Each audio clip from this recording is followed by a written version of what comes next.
विरोधी पक्ष नेते सन्माननीय प्रवीण दरेकर जी, आमदार सन्माननीय नितेश राणे, सन्माननीय जिल्हा परिषदेच्या अध्यक्षा सो सावंत, उपस्थित सर्व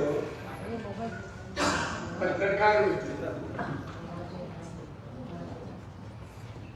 आज आपल्या सर्वांना बऱ्याच दिवसानंतर भेटून आनंद झाला, समाधान वाटलं. पुढच्या प्रवासात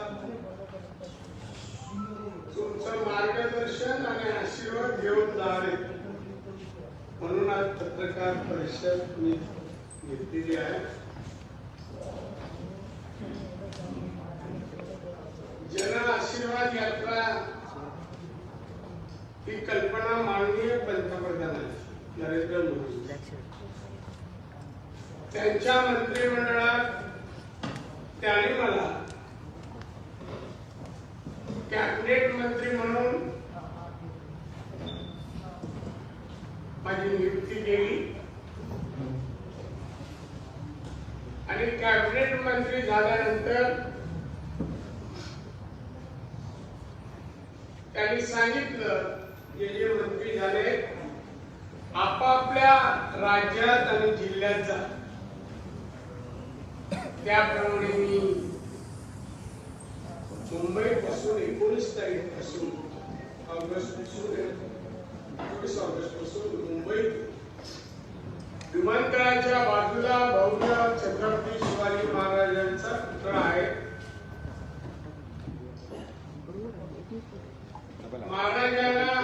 महाराजांसमोर नतमस्तक होतो. मी तिथून सुरुवात जन आशीर्वाद यात्रेला केली आणि आज 10वा दिवस आहे. सलग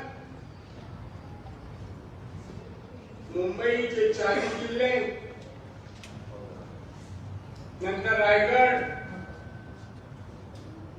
करत करत मी सिंधुदुर्ग जिल्ह्यात आलेलो आहे. या काही दिवसामध्ये मी फिरत असताना जन आशीर्वाद यात्रेच्या माध्यमातून फिरत असताना महाराष्ट्राच्या म्हणा जिथे फिरलो त्या परिसरातील म्हणा लोकांनी प्रचंड प्रतिसाद दिला. 4-4, 6-6 तास उशिरा जाऊनही लोक थांबत होते. रात्री 1-1 वाजेपर्यंत लोक जागेवर हल्ली नाही आणि असे आशीर्वाद घेत मी माझ्या या गावी म्हणा कणकवलीत मी आलो. काल सिंधुदुर्ग जिल्ह्यातही फिरलो. फार गर्दी, सगळं रेकॉर्ड ब्रेक. हे मी सांगायला नको, तुम्हीच दाखवताय. मला मोठी प्रसिद्धी कोणी दिली असेल तर पत्रकार मित्रांनी कुठेही कंजूसी न करता प्रसिद्धी दिली. फार ऋणी आहे तुमचा, आभारी. पैसे देऊनही आजच्या काळात तेवढी प्रसिद्धी मिळत नाही आणि ती प्रसिद्धी मला तुम्ही दिली. तुमचा अतिशय आभारी. केंद्रीय मंत्री म्हणून मी आलोय. माझ्याकडे खातं सूक्ष्म, लघु आणि मध्यम आहे. वेगवेगळ्या योजनांच्या अंतर्गत आहे. उद्योजक बनवणारा हा विभाग, उद्योजक बनवणार, रोजगार निर्माण करणारा हा विभाग आहे. दरडोई उत्पन्न वाढवणारा हा विभाग आहे. एवढेच काय, देशाच्या विकासाला मोठ्या प्रमाणात साथ देणारा हा माझा विभाग आहे. निर्यात वाढवणारा माझा विभाग आहे आणि देशाची जीडीपी वाढवणारा पण हा विभाग आहे. आणि त्यामुळे या विभागाला महत्व आहे. मी चित्रवासियांना सांगेन, तुम्हाला मला साथ करायची असेल तर उद्योजक व्हा.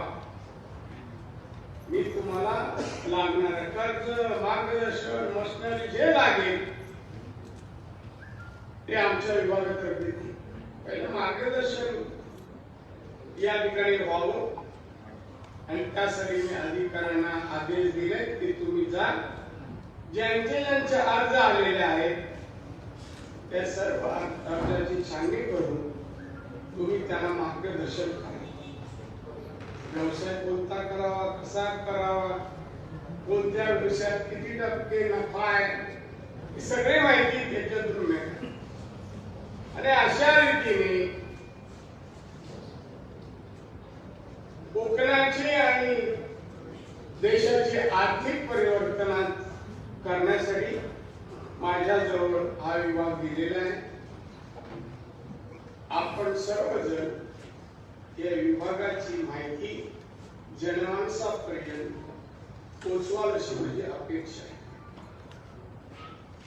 या दौऱ्यामध्ये जनआशीर्वाद यात्रेमध्ये मध्ये मध्ये काही ठिकाणी अपशकुन झालं, कुठेतरी मांजर आडवी गेली, मी त्याची दखल घेतली. आता अग्रलेख वगैरे येत आहेत कोणाच्या मुलाबद्दल काय वगैरे. आपली मुलं आणि किती पराक्रमी आहेत ते बघा. ज्यांची तळी उचलतो तो संजय राऊत सांगेल, तुझ्या मालकांची मुलं आधी काय करतायत ते बघा.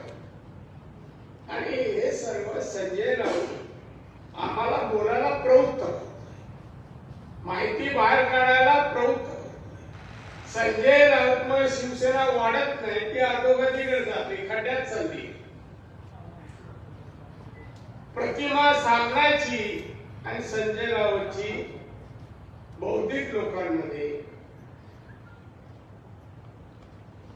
अजिबात चांगली नाही, चांगलं म्हणत नाही.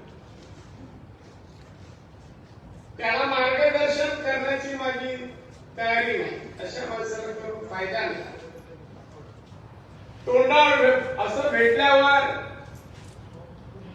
चांगलं बोलायचं, कौतुक करायचं आणि परत लेखणी हातात आली, वरून फोन आले, काही रे माझ्या मागल्या, आता नवीन नवीन विषय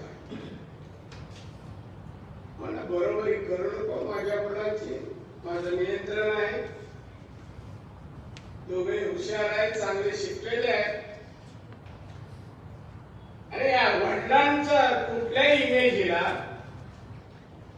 माझ्यावर प्रेम करत असल्यामुळे दोन्ही मुलं कोणतंही कृत्य, कुठल्याही वाईट गोष्टी त्यांच्यावर घडणार नाही विश्वास आहे.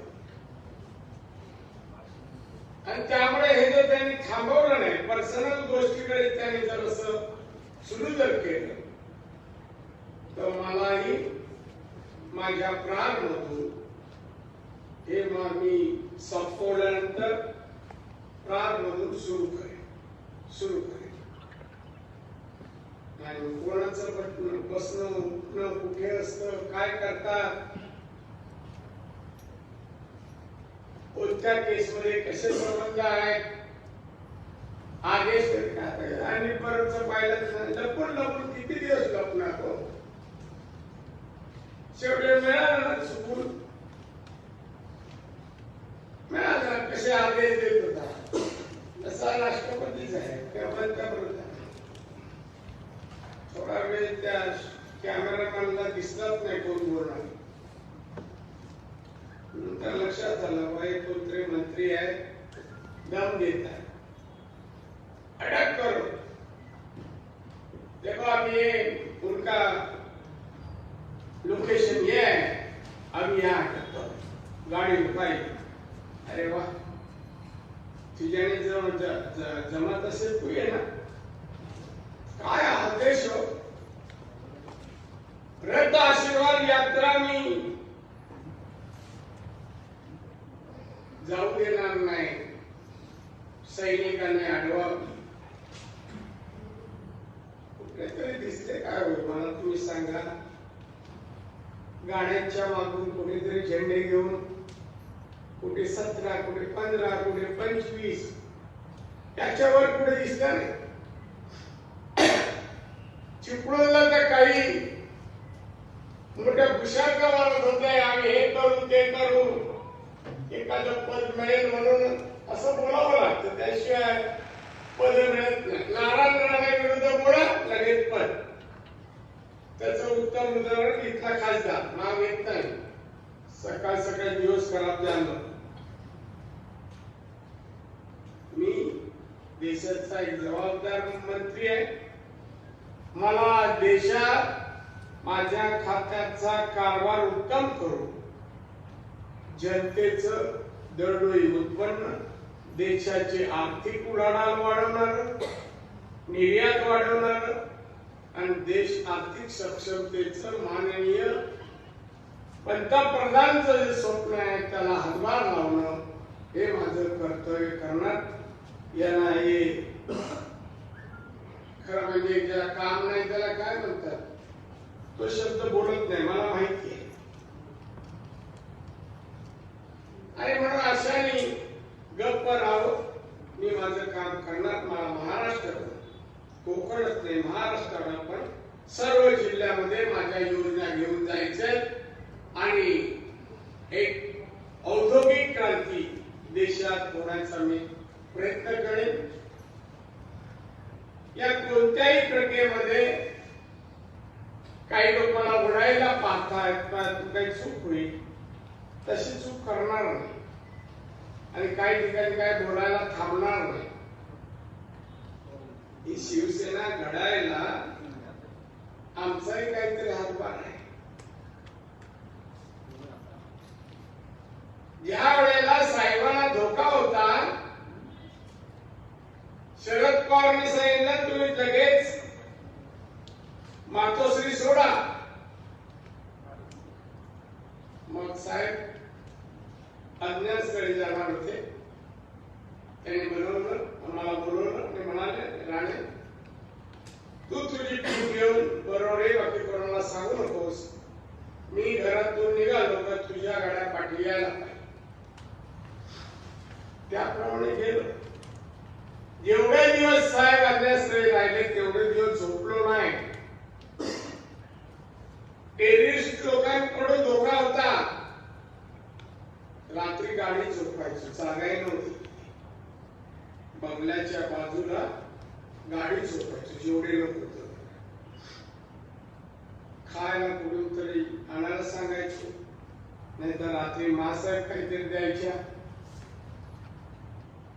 मातोश्रीच्या बाहेरही बंदोबस्त देताना रात्रभर ती मच्छर मारत बाहेर बसायचं.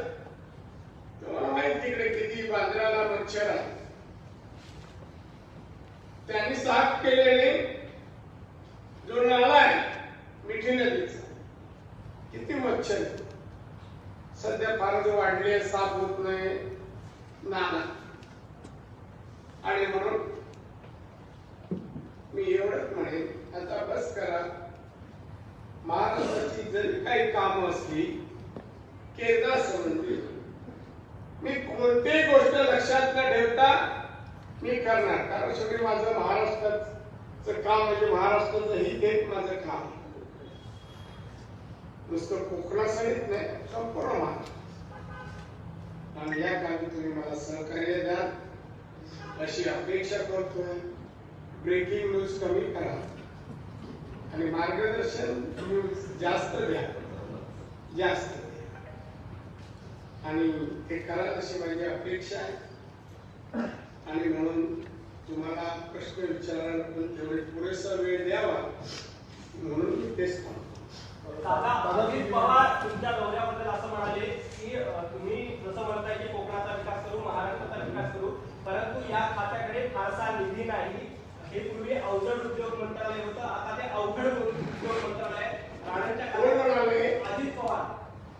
अजित पवारला अज्ञान आहे. मला आपल्या खात्याचं बघा, मी अजून राष्ट्रवादीकडे काय वळलंच नाहीये. एका रात्रीत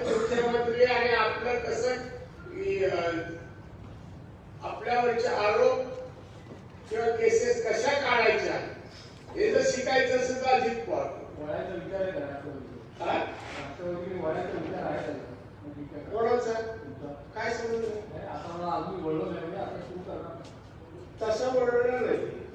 तुमचं काहीतरी गैरसमज आहे वळण्याचा. आता तुम्ही म्हणालात की मी आता कॅबिनेट मंत्री आहे, महाराष्ट्रासाठी जे जे शक्य होईल ते मी देण्याचा प्रयत्न करणार आहे. आता एक हा तुला आवाजाने वाटत होतं तुझं सगळं. तुम्ही म्हटलात की मी कॅबिनेट मंत्री आहे, महाराष्ट्रासाठी जे जे शक्य होईल मी ते देणार आहे. दिल्लीमध्ये सेनेची सुद्धा खासदार आहेत. मी माझ्या मनामध्ये किंतु परंतु ठेवणार नाही, मदत करणार. सेनेचे खासदार तुमच्याकडे मदतीसाठी आले, विषय घेऊन आले, तर त्यांना तुम्ही तुमच्या खात्याचा निधी देणार का? त्यांना तुम्ही सहकार्य करणार का? हो देणार, कोणाला घालणार. आम्ही निधी देणार, त्यांना उद्योजक बनवणार आणि त्याला सांगणार बीजेपीकडे वळा. कळलं वळलं कसं? आणि पैशाचं सांगितलं या खात्याला डायरेक्ट अर्थमंत्र्यांकडून निधी मिळतो. पंतप्रधान अनेक योजना त्याला पंतप्रधान निधी देतात आणि निधी एका वेळेला अजित पवारची 4.5 लक्ष एवढा निधी दिला होता या सगळ्या कामांना योजनेच्या. त्यातले 3 लक्ष कोटी खर्च झाला. अजून 1,25,00,000 कोटी तिथे आहेत या योजना राबवायला. शिवाय आता वर्षभरात येणाऱ्या मागण्या पाहता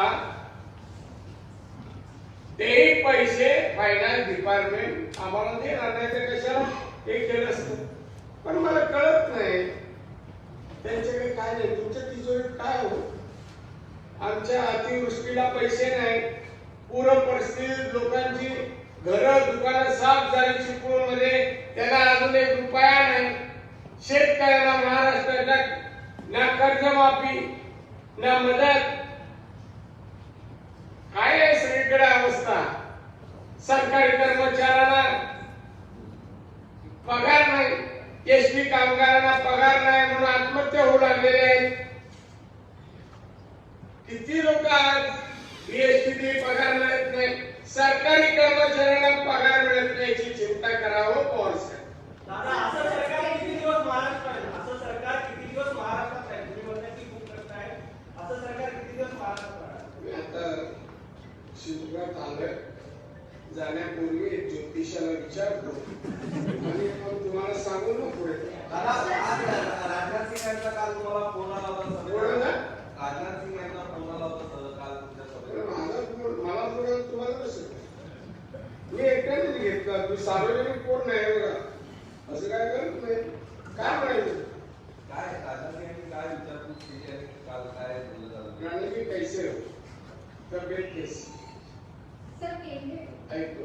दादा आम्ही बहिणी पण तुम्हाला फोन केला, राजनाथ सिंह यांनी पण फोन केला. दिल्लीतील भाजपाचे पडे नेते माझ्या बरोबर आहे, माझ्या बरोबर आहे. पण दादा मोदी साहेबांनी पण फोन केलेला होता. दादा इकडे वैभव. मोदी साहेबांनी पण आपल्याला वैभव उभा राहा. मोदी साहेबांनी पण आपल्याला फोन करून कौतुक केलं आपलं. नाही जाताना ते फक्त सेवा सांग. त्यानंतर सर केंद्रीय संस्थांचा वापर करून महाविकास आघाडीवर दबाव आणला जातो असं सुप्रिया सुळेंसह अनेक आघाडीतल्या नेत्यांचा आरोप आहे. काय केंद्रीय संस्थांचा वापर करून महाविकास आघाडीवर दबाव आणला जातो. असं काय अजून केलंच नाही. त्यांची इच्छा आहे ती करू. मी काहीच केलं नाही. आणि मी असं कोणालाही कोणत्याही कामात व्यक्ती असं कृत्य कधीच करत नाही. जर त्यांनी संध्याकाळी शिवसैनिक स्कीम घेऊन आला देणार त्याला. शेवटी भारतीय आहे तो. सर यामध्ये स्कीम राबवण्यामध्ये जात धर्म आणि पक्ष मी नाही पाडणार. सर तुमच्यामुळे शिवसेना एक बालेकिल्ला राहिला कोकणचा. कुठे? तुमच्यामुळे मात्र आता भाजपचा बालेकिल्ला बनवण्यासाठी तुम्ही काय प्रयत्न करणार? अहो, बनवत चाललोय ना. आता येणार निवडणुकीत बघा तुम्ही काय पाहिजे नाही किती येताना रस्त्यात शिवसैनिक दिसले तुम्हाला झेंडे घेऊन 7, 8, 15. माझी गाडी आली का चालेल काढली. कुडाळमध्ये शिवसैनिकांनी तुम्ही शिवसैनिक पोहोचले देखील कुडाळमध्ये. हो हो ते 17 तुम्ही सहकारी होते त्यामध्ये. हा त्यामुळे तुमचे जुने कोणी सहकारी आता आहे ते सर त्यांना कोणाला ओढाल इकडे आम्ही आता सोबत असलेलं सहकार्य जुने ते जुने झाले तसं काही नाही आणि कोण आलं तर घेणार शेवटी पक्षात लोक वाढवायचे असतात. पण दादा तुम्हाला एक प्रश्न महत्त्वाचा आहे. जुन्या शिवसैनिकांचे कोकणामध्ये जनाजीवन यात्रा सुरू असताना कोण येतात करणार जुन्या शिवसैनिकांचे अभिनंदन करतात ना अभिनंदन करतात. एवढंच काय हो हे सामन्याच्या लिखाणावर सांगतात दादा याच्यावर काय मानसिक म्हणजे मनाला लावून घेऊन काय हे तसंच ऐकतो. आता ते एक मला उदाहरण सांगितलं का पदाधिकारी माझ्या घरावर जो हल्ला करायला गेले होते त्यात तो पण होता. तो दादा आम्हाला सांगितलं आपण तिकडे जरा तसं घेऊन आले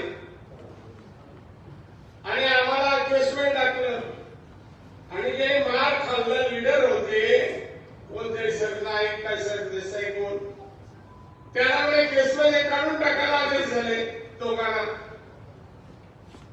असं आहे आपल्या नातेवाईकांना केस नाही बाकी सैनिक मला. दादा अनिल देशमुखांच्या 100 कोटीच्या प्रकरणात क्लीन चिट मिळाली अशा पद्धतीचं कोणाला? अनिल देशमुखांचं 100 कोटीचं वसुलीचं प्रकरण होतं त्या सगळ्या प्रकरणात क्लीन चिट दिली सीबीआयने असा एक रिपोर्ट समोर येतो. दादा सगळ्यात महत्त्वाचा प्रश्न आहे. स्थानिक स्वराज्य संस्था सिंधुदुर्गातल्या सगळ्या तुमच्याकडे आहेत. मग असं का होतं की या ठिकाणी आमदार आणि खासदार निवडून जाऊ शकत नाही? पुढच्या आता येणार निवडणूक. दादा तुम्ही कोकणच्या दौऱ्यावर असताना मुंबईमध्ये देवेंद्र फडणवीस आणि उद्धव प्रश्न ठाकरे येत नाही, तिकडून कोण येत नाही. एक शेवटचा प्रश्न देवेंद्र फडणवीस आणि उद्धव ठाकरे तुम्ही कोकणच्या दौऱ्यावर असताना देवेंद्र फडणवीस आणि उद्धव ठाकरे यांची बंद दारात मुंबईमध्ये चर्चा झाली. हे बंद दारात वगैरे तुमची भाषा आहे लावालावीची भाषा आहे. पण त्याच्यानंतर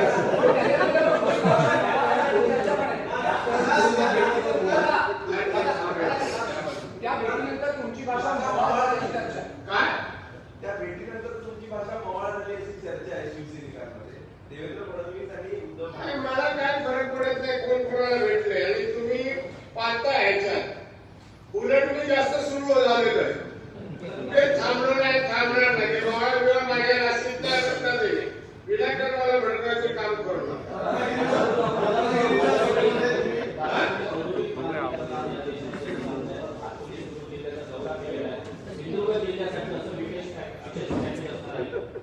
म्हणजे पहिल्याच दिवशी सगळं सांगू का लगे असं आहे का औषध काही जादू की याला मंत्री झाला आता बॉसे बोर्डर केली काय विकास कारण ती काय मला संधी द्या हो.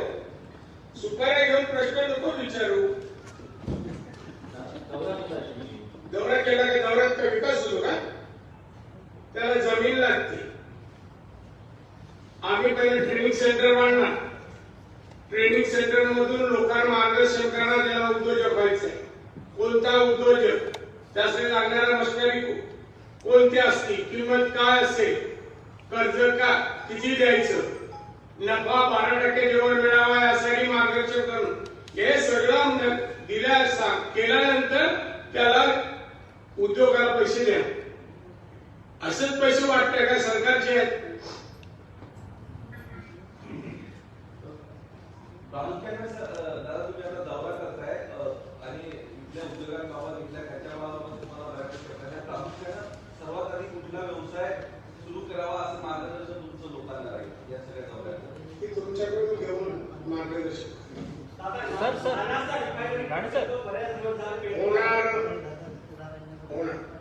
सर आपने परसों कहा था कि आप ओल्ड सीक्रेट्स निकालेंगे शिवसेना के. कल नासिक में संजय राउत जी ने कहा कि आपकी संदूक उनके पास है, आपकी मानसिक स्थिति के लिए तैयार रहिए जब आपके बारे में वो निकालेंगे तो. मानसिक स्थिती ठीक नाही तुमची आमच्याकडे संदूक आली आम्ही अरे काय नाही तुला कोण विचार एवढे दिवस का थांबला एवढे दिवस दूध धुतोय त्याला तर काय ठेवणार नाही आता पण त्यासाठी काय बोला कोण आहे तो शिवसेनेचा मालक नाही संपादक नाही काय कार्यकारी कोण विचारलं तुला काय मिळालं तुला आता निराशेपोटी त्याला माहिती आहे मी काही केलं आता यांच्याकडे माणूस नाही संपादकाला आणि असं बोलायला आणि म्हणून शिवसेनेची वाट लावण्यासाठीच करतोय. सर आपल्याकडे 10 कॉन्ट्रैक्ट शेवटला वैक्सीन के कॉन्ट्रैक्ट में युवराज ने 12% की कमीशन मांगा था उसको क्या है आपने क्या कहा क्या कहता बात युवराज जो मुंबई के युवराज है उन्होंने मुंबई का युवराज कोई नहीं होगा ये मातोश्री का युवराज 12% कमीशन उन्होंने मांगा था. अरे बाबा वैक्सीन के लिए टेंडर निकाला गया और टेंडर निकालने के बाद जो लोग काम लेना चाहते थे वैक्सीन सप्लाई करने का उन लोग को एक को बुलाया गया. हम कहा गया कि 12% हमें दीजिए हम आपको काम देते. तो आदमी ने हाथ जोड़ा परवड़ेगा नहीं हम नहीं कर सकते. वैक्सीन नहीं आदमी लोग मर रहे हैं कोरोना से. महाराष्ट्र में 1,57,000 लोग मृत्यु हो गए. क्या पराक्रम है. देश में 1 नंबर है इनका. बोलते हम देश में 1 नंबर है. दादा याची चौकशी झाली पाहिजे का? चौकशी झाली पाहिजे का सगळ्या प्रकरणाची? काय ग्रामीण नको बसणार. चला आता तुम्ही अति चालू